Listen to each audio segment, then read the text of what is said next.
Today I've got one I'm very excited to share with you. As you can see, it is a high power. This gun is started as a 1944-1945 Canadian Inglis. The frame is. The slide is a late 60s, early 70s, I'd say, Browning commercial frame, or commercial slide rather. And that was probably replaced to get an external extractor, which is a upgrade from the old internal extractors, as well as the Inglis having the pedestal sights on it would be kind of awkward for a custom pistol smith to work around.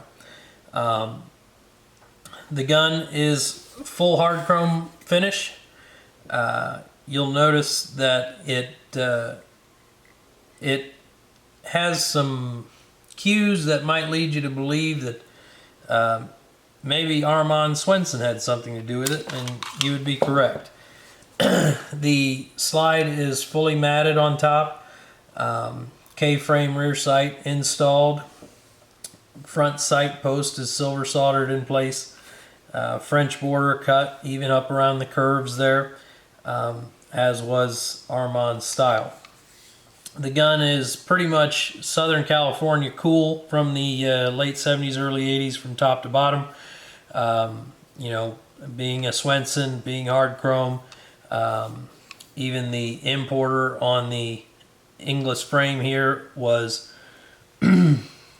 Spectrum West International, Van Nuys, California. If you give me a minute here to pull the grips, they also originated in Southern California. The grips being Jean St. Henry.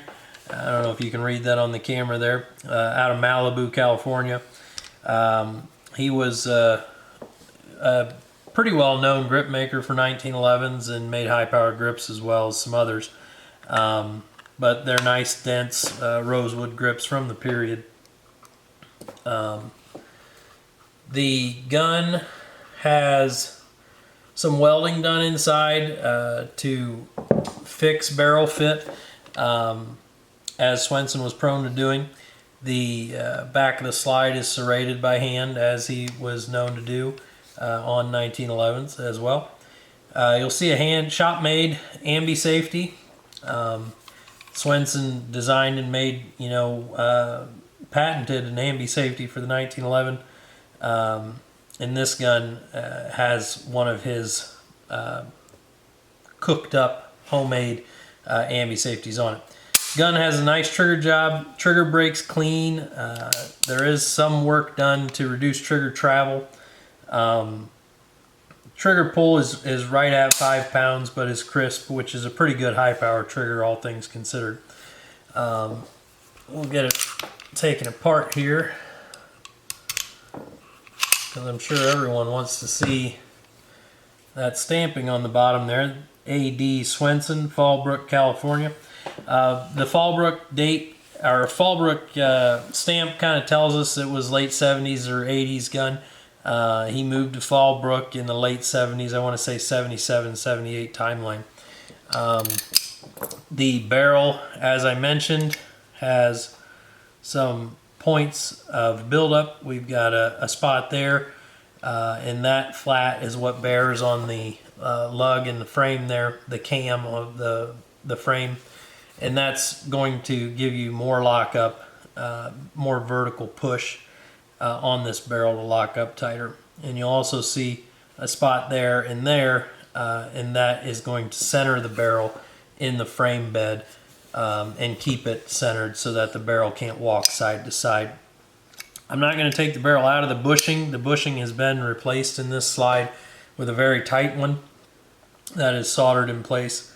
And as you commonly see on even 1911 builds from the time period, the front of the barrel is all very high polish, and the front is full diameter, and then it is relieved from there back to allow smooth travel through the slide stroke, but then be larger at the front to lock up tight.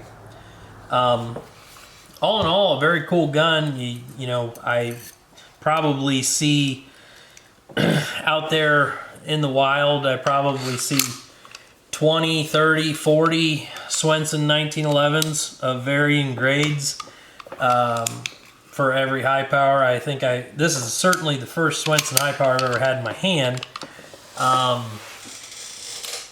And I think probably the third I've seen out there. This one will be out there available later this evening, and I hope to find it a good home.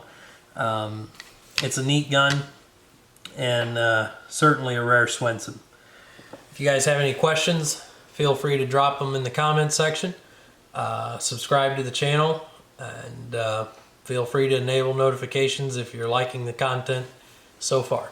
Thanks.